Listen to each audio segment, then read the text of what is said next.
बिस्मिल्लाहिर्रहमानिर्रहीम।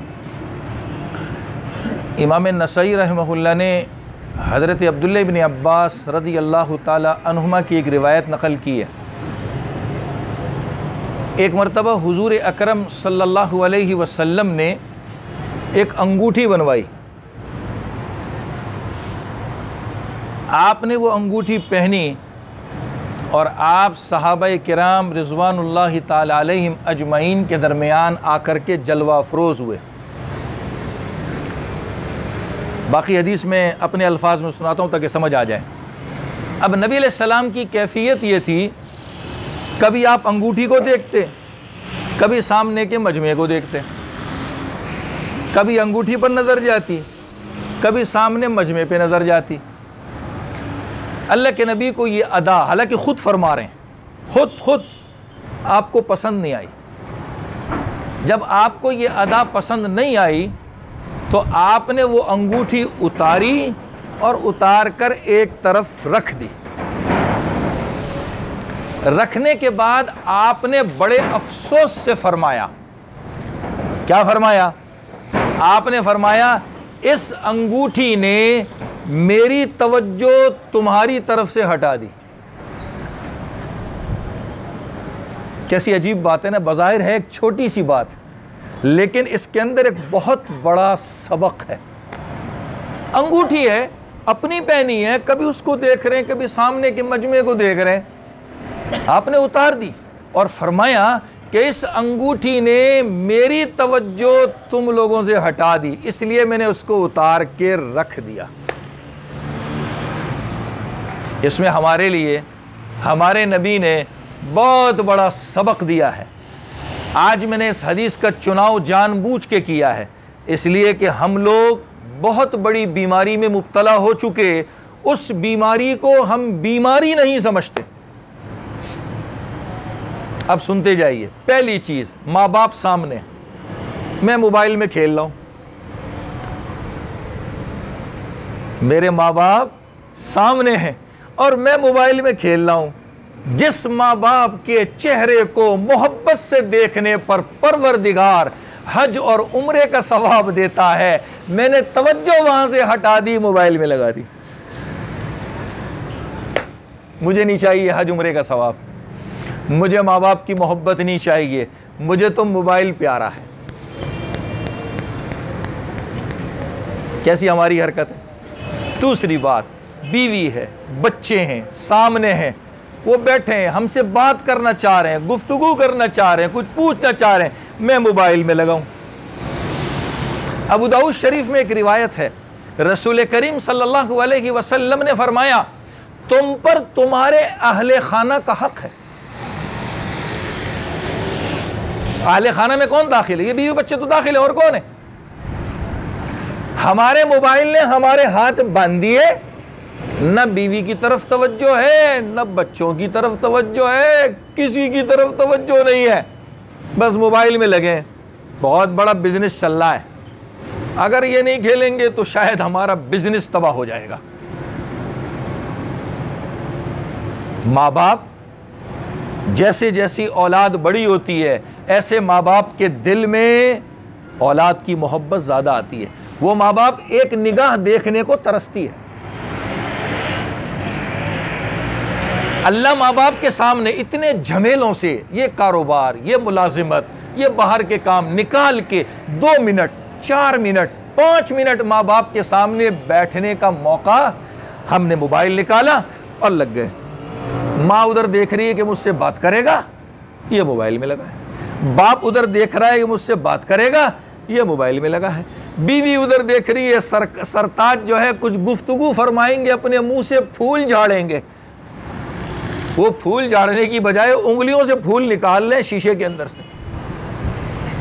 औलाद जो बाप के दाखिल होते ही अब्बा अब्बा कहकर मोहब्बत का इजहार करती है, हम उस मोहब्बत को मोबाइल के शीशे में दफन कर देते हैं।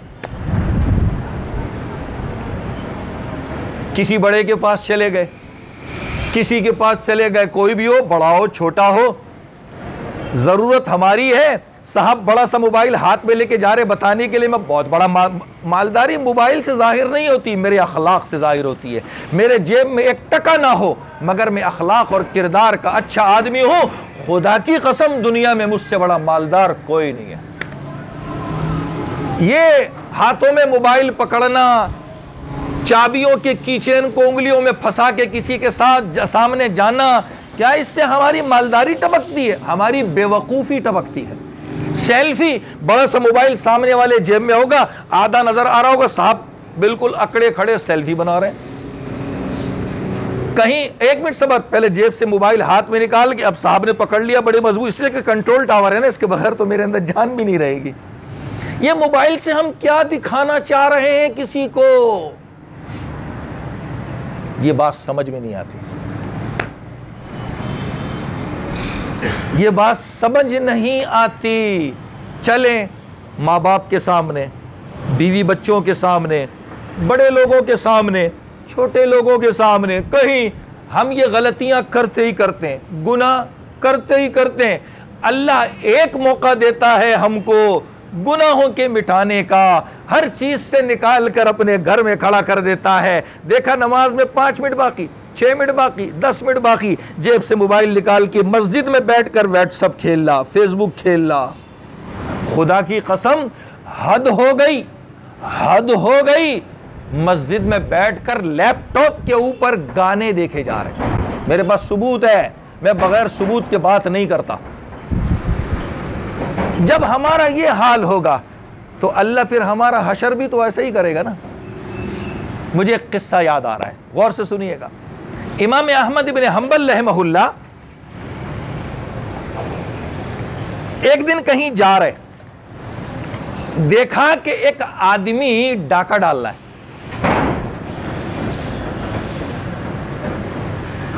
आप बड़े हैरान हुए कि ये आदमी डाका डाल रहा है, इसको कोई खौफ खुदा नहीं है।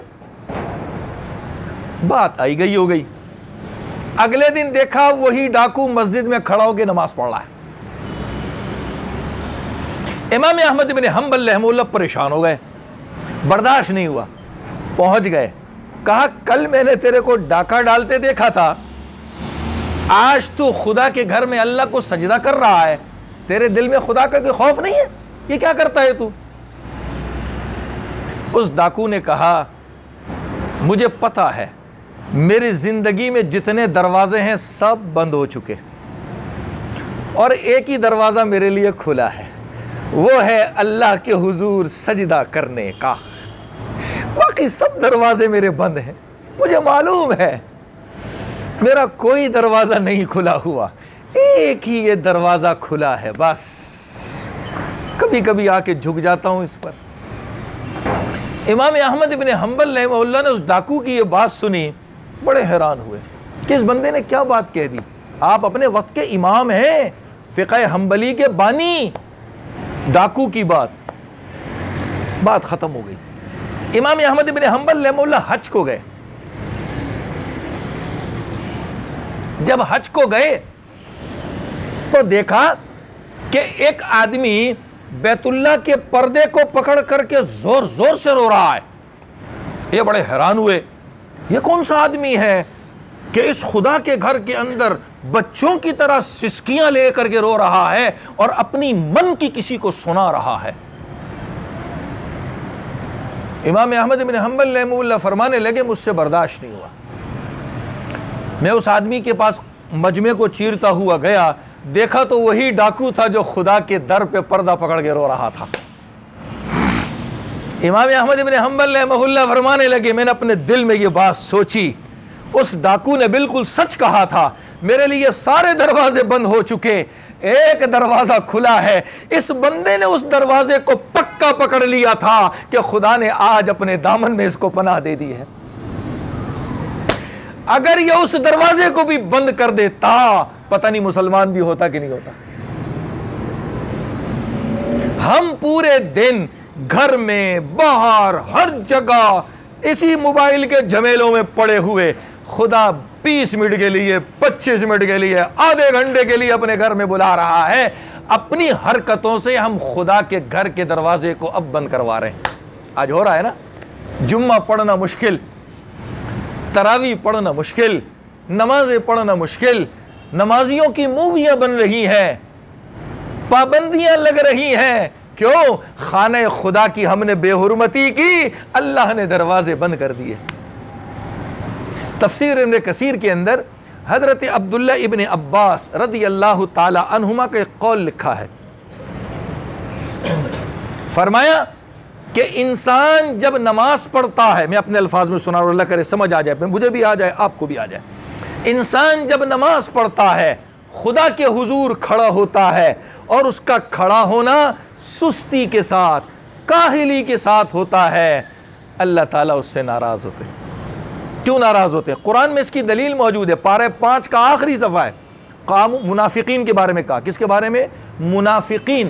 कामू कुसाला युराउन अन्नास वला यज़कुरून अल्लाह इल्ला कलीला, ढीले सुस्त पुस्त खड़े होते हैं, खुदा की याद नमाज में नहीं होती।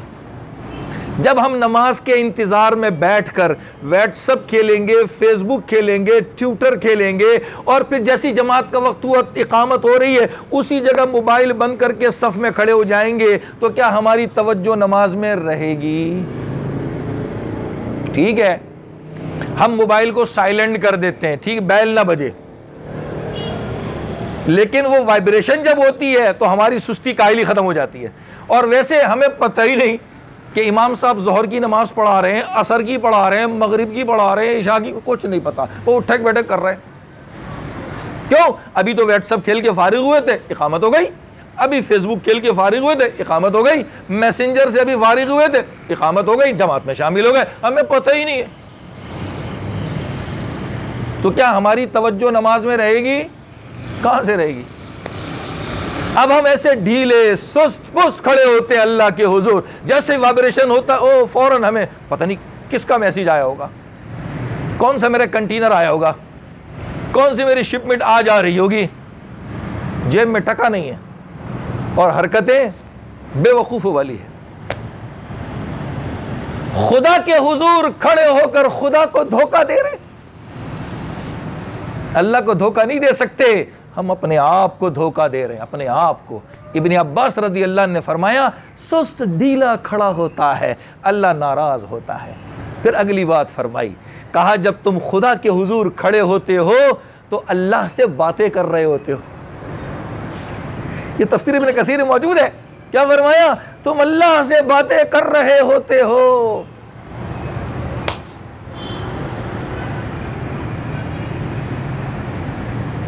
हमारा हाल क्या है? इमाम के साथ अल्लाहु अकबर तो कहा, कभी तो लोग हाथ तो उठा देते हैं, जबान से अल्लाहु अकबर नहीं कहते, उनकी नमाज ही नहीं होती है। वो समझते हमारी नमाज हो गई, नमाज ही नहीं होती। हाथ उठाना जरूरी नहीं, जबान से अल्लाहु अकबर कहना जरूरी है। वो तवज्जो कहां से होगी? अभी व्हाट्सएप से फारिग तो हुआ है, अभी फेसबुक से फारिग तो हुआ है, तो कहां से अल्लाहु अकबर कहने की तवज्जो? बस इमाम के साथ हाथ उठा लिए, नमाज नहीं होती उसकी जब तक के जबान से अल्लाहु अकबर न हाथ ना उठाएं। वैसे अल्लाहु अकबर कह के हाथ बांध दे, नमाज हो जाएगी, एक सुन्नत छूटेगी, इसका सवाब नहीं मिलेगा बस।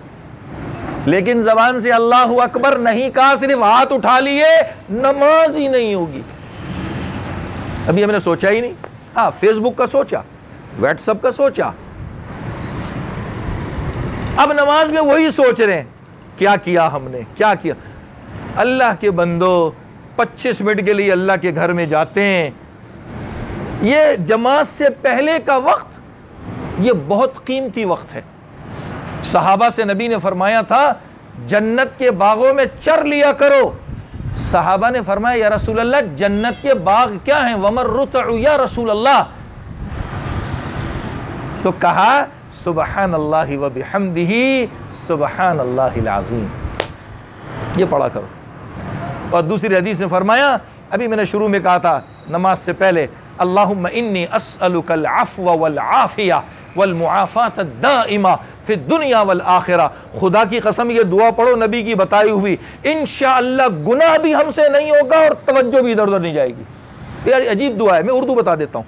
अल्लाह से हम सवाल करते हैं, ए अल्लाह, मैं आपसे आपकी माफ़ी मांगता हूँ और आफियत मांग रहा हूँ दुनिया आखिरत सब की। किताबों में लिखा है, जो आदमी इस नमाज से पहले इस दुआ को पढ़ता है उससे गुनाह नहीं होता। हम पूछते हैं इमाम साहब वजीफा बता दो, गुनाह हमसे ना हो, गुनाह छूट जाए, ये वजीफा है, ये वजीफा है। तो सहाबा से फरमाया चर लिया करो, और इसी वक्त को हम मोबाइल में जाया कर देते हैं। सितम ज़रीफ़ी, कुछ अरसे पहले हमारे मोबाइल में दौरान नमाज अगर बैल बजती थी, ट्यून बजती थी, तो नमाज के बाद एक दूसरे को कह भी देते थे, भाई ख्याल कर लो, क्या कर रहे हो, मस्जिद है। ये जितनी ट्यूनें हैं हम क्या समझते हैं सादी हैं, कोई सादी नहीं होती, ये सब गानों की धुनों पे बनी होती है, क्योंकि हमें इसका बैकग्राउंड नहीं पता होता। आप इसकी तफसील में जाके नेट पे सर्च करें, अगर कोई भी टून सादी मिल जाए, जो चोर की सजा वो मेरी सजा है। यहां तक कि जो घड़ी की वो घड़ी का जो क्लॉक का जो आमतौर पे बजता है, ये भी गाने के ऊपर है। आप डिटेल में जाके देखो तो सही, लेकिन हम देखते हैं अपने खुद इसको हम सादा समझ रहे होते हैं। नबी ने 1400 साल पहले फरमाया था मस्जिद में गाने बजेंगे। आज से 20 साल पहले के लोग परेशान थे, मस्जिद में गाने, हो सकता है मस्जिद के पड़ोस में होंगे। आज हमें इस हदीस को समझने की जरूरत है नहीं है, हमें इस हदीस को समझने की जरूरत नहीं है। ये जितनी टूने बज रही हैं, ये सब गाने के धुन के ऊपर है।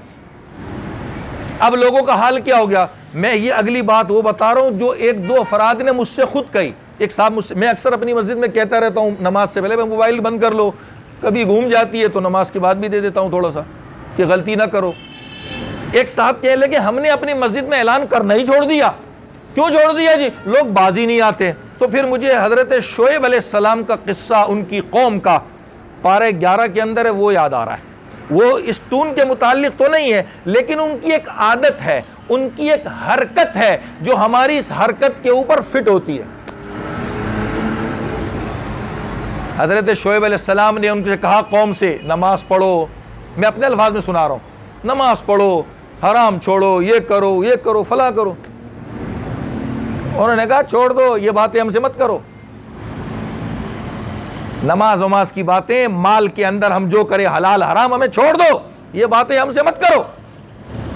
औ अन नफ़अल फ़ी अमवालिना मा नशा, हम अपनी मर्जी के मालिक हैं, हम जो करना चाहें कर लें, आप हमें न समझाओ, आप हमें न समझाओ, हम अपनी मर्जी के मालिक हैं, जो करना चाहे कर ले, आप क्यों समझा रहे हो हमको? तो आज भी हम अपने अमल से मस्जिद के अंदर सबको बताते हैं तुम्हें जितना ऐलान करना है कर लो, जितना चीखना है चीख लो, हम तो अपनी डगर के ऊपर रहेंगे। इससे होता क्या है भाई? दूध का प्याला भरा हुआ हो, सुई के नाके के बराबर उसमें पेशाब का छींटा डाल दो, पियोगे? ये नमाज, ये सवाब दूध का प्याला है, और ये मोबाइल की धुनें और हमारी हरकतें ये पेशाब का छींटा है। अब बताइए ये दूध का प्याला सही सालिम रहेगा हमारे लिए? जब मस्जिद में दाखिल हो, बाज मस्जिदों में लिखा होता है ईमान से दिल खुश होता है, दुनिया से रिश्ता खत्म करके अल्लाह से रिश्ता कायम कर लो। फिर देखो अल्लाह कैसे हमारी बिगड़ी बनाता है, देखो अल्लाह हमारी बिगड़ी कैसे बनाता है। यहां तो नमाज में वाइब्रेट हो रहा है, फौरन हम हिलना शुरू हो जाते हैं। जैसे बच्चे पढ़ते हैं ना कुरान करीम को, पेशाब आता है तो बड़ी जोर से कैसे हिलने होते हैं, हमारी नमाज भी फिर उस बच्चे की तरह होती है, हिलने होते हैं अंदर ही अंदर। इसी नमाज का फायदा क्या है? किसको बेवकूफ बना रहे हैं, किसको बेवकूफ बना रहे हैं? खुदा की कसम, अच्छी नीयत से कि मेरे मोबाइल से ना मुझे तकलीफ हो, ना मेरी इबादत में फ़र्क आए, ना किसी और इंसान को तकलीफ हो, ना किसी और इंसान की इबादत में फ़र्क आए, उस मोबाइल को ऑफ करके या साइलेंट करके मस्जिद में चले जाएं। इंशाअल्लाह जब तक मस्जिद में रहेंगे, इबादत करेंगे, अल्लाह हमें नागहानी मुसीबतों से, आफतों से बचा के रखेंगे। लेकिन हमने तो मानना ही नहीं है, करवा लो जो करवा सकते हो।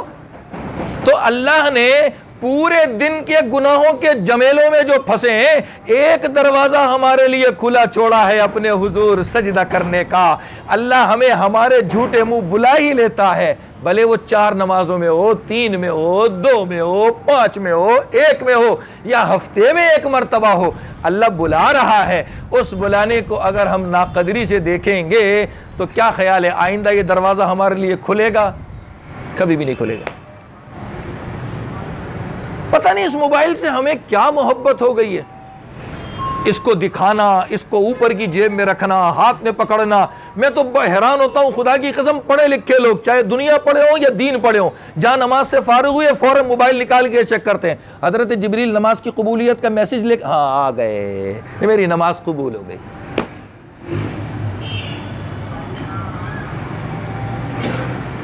पता नहीं हमारी सोच क्या है।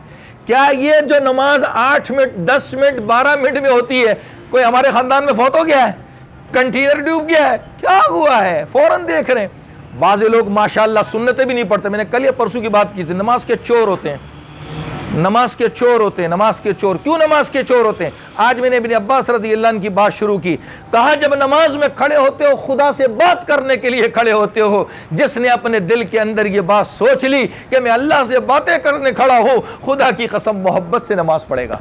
वरना फिर जहाँ सलाम इमाम ने फेरा, सुन्नते से भागने के लिए चूहे की तरह बिल देखता, किधर घुसूं किधर जाऊं।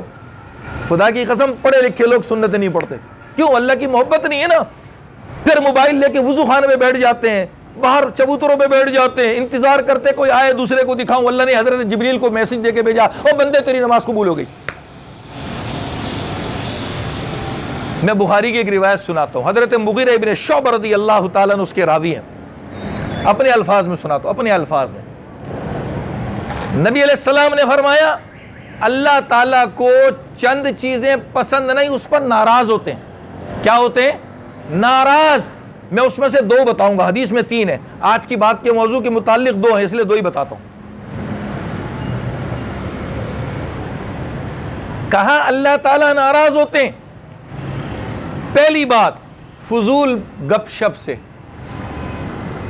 बात में कोई ढंग नहीं है, कोई काम की नहीं है, वो फजूल लगे पड़े, फजूल किस्म के लगे पड़े। इन फजूल बकवास से, फजूल गपशप से अल्लाह ताला नाराज होते हैं। हम ये जो व्हाट्सअप खेल रहे हैं, फेसबुक खेल रहे हैं, क्यों कारामद बात होती है इसमें? क्या खाया, क्या पिया, अम्मी ने क्या पकाया, तुमने क्या खाया, तुमने क्या पहना, क्या हुआ क्या नहीं हुआ, यही बातें सारी। मैं मजीद तफसील नहीं कर रहा, इसलिए कि ये बातें आप मुझसे ज़्यादा जानते हैं। अल्लाह का शुक्र, अल्लाह ने अल्हम्दुलिल्लाह बहुत से लोगों को बचाया हुआ इससे। इसके अलावा इसमें क्या बातें? यह फजूल गपशप तो है, और क्या है? इससे अल्लाह नाराज होते हैं। हम समझते हैं कि शायद ये जो फजूल किस्म की हरकतें होती हैं, इस पर कुछ नहीं होता। मैं आपको एक और किस्सा सुनाऊं। हजरत अब्दुल्ला इब्ने मुगफ्फल रज़ियल्लाहु ताला अन्हु गालिबन अपने बेटे के साथ थे या अपने भतीजे के साथ, ऐसे बैठे बातचीत कर रहे थे। तो उस बच्चे ने क्या किया कि कंकरी उठाई, और जैसे बच्चे होते हैं ना, फेंकते हैं इधर उधर, इधर फेंकी उधर फेंकी, वो बच्चे ने भी ऐसी फेंकी। हजरत अब्दुल्ला इब्ने मुगफ्फल रज़ियल्लाहु अन्हु ने फरमाया, बेटे न करो, अल्लाह के नबी ने इससे मना फरमाया, अल्लाह के नबी ने इससे मना फरमाया। वो बच्चा थोड़ी देर के लिए रुक गया, फिर शुरू हो गया। जब फिर शुरू हुआ तो आपको बहुत गुस्सा आया, उससे बातचीत बंद कर दी। मैं तुझे नबी का फरमान सुना रहा हूं, तो फिर इस फजूल काम में लगा हुआ है। क्या फरमाया? मैं तुझे नबी का फरमान सुना रहा हूं कि नबी ने इससे मना किया है, और तू फिर इस काम में लगा हुआ है। आज नबी का फरमान हमारे सामने आ गया है। यह फजूल जो गपशप है, इधर उधर की फजूल हाँकते मारते, अल्लाह ताला इससे नाराज होते हैं। यह हम वैसे भी करते हैं, मस्जिदों में भी करते हैं, बाहर कहीं बैठे बैठे। चलो अगर कभी हो भी जाती है, कम से कम इसके इस्तिग़फ़ार का इंतज़ाम तो करो। नबी ने फरमाया, जब मजलिस ख़त्म करो तो पढ़ा करो, सुबहानल्लाहि व बिहम्दिही, सुबहानल्लाहिल अज़ीम, सुबहानकल्लाहुम्मा व बिहम्दिक, नशहदु अल्ला इलाहा इल्ला अंत, नस्तग़फ़िरुका व नतूबु इलैक, इला आखिरी। इस मजलिस में जितने गुनाह किए होंगे अल्लाह माफ़ कर देगा, मगर हमने सीखा ही नहीं है ना। तो पहली चीज ये फजूल की गपशप जो चीजें होती है, अल्लाह इससे नाराज होते हैं। दूसरी चीज फजूल खर्ची, ये पैकेजेस ही लेते हैं ना व्हाट्सएप के लिए, नेट चलाने के लिए, फेसबुक चलाने के लिए, कौन से इसमें काम की चीज है? हमें कोई वर्ल्ड कप मिल रहा है, अमीरुल मोमिनीन इमरान खान को हमारे घर पे चेक भेज रहा है, बड़े अच्छे तुमने पैकेजेस लिए, लो चेक। क्या मिल रहा है? यह फजूल खर्ची है। ये 2 चीजें आज की बात के मुताबिक बुखारी में रिवायत मौजूद है। नबी ने फरमाया, अल्लाह ताला इन चीजों से नाराज होते हैं। थोड़ी देर के लिए मस्जिद में हो, घर में हो, किसी के सामने हो इस मोबाइल को तलाक दे दिया करें। यह दिखाने की चीज नहीं है, यह जरूरत की चीज है। अपना पर्स जो है वो निकाल के दिखाते हैं सबको, पता है किसी की नजर पड़ेगी अगले दिन गन पॉइंट पे ले लेगा, ये भी तो ले लेगा। क्या हम ये कहीं जाकर दुकान में इधर उधर इसको पर्स भी, चाबी का की चेन और ये मोबाइल सामने रखने से क्या समझे कि बड़ा पढ़ा लिखा है? पता चलता है, मैं तो ऐसे इंसान को, मैं पागल आदमी हूं, परले दर्जे का जाहिल समझता हूं। इसमें अकल ही नहीं है कि ये मेरी जरूरत की चीज है, दिखाने की चीज नहीं है। आज हमने इसको जिस्म का हिस्सा बना लिया है। मुझे जब मैं पढ़ता था उस वक्त की एक बात, एक किस्सा मैंने एक किताब में पढ़ा था। जब मैं तालिब इल्म था उस वक्त एक किस्सा मैंने पढ़ा था। उस जमाने में टीवी था, वीसीआर था, ये मोबाइल शुबाइल नहीं थे। एक जवान लड़की, उसको टीवी से बड़ी मोहब्बत थी, वो छोड़ती नहीं थी, हर वक्त देखती थी, रमजान हो गैर रमजान हो कुछ भी हो। मैं किस्सा मुख्तसर सुना रहा हूं। बहुत देखती थी, उसको माँ समझाए बाप समझाए ना, उसको समझ में नहीं आता था। अल्लाह की शान इंतकाल हो गया, उसका जनाजा ही ना उठे, बड़ी कोशिश की, जनाजा ही ना उठे। उसकी डोली पे जब टीवी रखा तो जनाजा उठ गया, उसी टीवी के साथ उसको कब्र में दफन किया है, उसके बगैर उसका जनाजा उठ नहीं रहा था।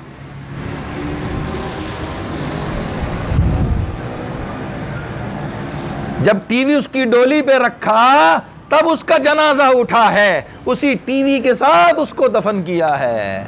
सोचिए हमारे मोबाइल का क्या हाल होगा, जिससे ना नमाज हमारी ठीक है, ना माँ बाप की मुलाकात ठीक है, ना बीवी बच्चों की मुलाकात ठीक है, ना किसी बड़े के पास छोटे के पास जाने की मुलाकात ठीक है। कहीं भी मोबाइल से हम फारिग नहीं है। कहीं ऐसा तो नहीं सोचा हुआ कि हमारे कफन के जेब में हमारा मोबाइल रखा हुआ जाएगा, हम मुनकर नकीर को दिखाएंगे, देख बहुत बड़ा मोबाइल लेके आए, ये सोचा हुआ है? हमने पता नहीं इसको क्या समझ लिया है। ऐसा लगता है जैसे मेरे जिस्म की एक उंगली है, एक अंगूठा है, इसके बगैर मैं जी नहीं सकता। ये जरूरत की चीज है, जरूरत में साथ। अल्लाह के घर तो लेके ही नहीं जाना चाहिए, घर में छोड़ के जाओ, ऑफिस में छोड़ के जाओ, लॉक में रख के जाओ। अल्लाह के घर में तो जाना ही नहीं, लेकिन कहां मजबूरी हो जाती है, ऑफ कर दो। उस वक्त तक अल्लाह से रिश्ते जोड़ दो, खुदा की कसम अल्लाह ताला हमारी बिगड़ी बना देगा, हमारे काम बना देगा। वरना अल्लाह के अजाब से डरने की चीज़ है कि अल्लाह पता नहीं हमारे साथ क्या हशर फरमाएंगे, अल्लाह ताला हमारे साथ क्या हशर फरमाएंगे। तो इब्न अब्बास रज़ियल्लाहु अन्हु का कौल तफसीर इब्न कसीर के अंदर कि नमाज पढ़ने वाला खुदा से बातें कर रहा होता है, तो इस हाल में खड़ा हो कि अल्लाह के हुजूर खड़ा अल्लाह से बातें कर रहा हो। हमारी तवज्जो ही नहीं होती तो नमाज कहाँ से कबूल होगी। अल्लाह ताला हम सबको सही समझ और अमल नसीब फरमा दे।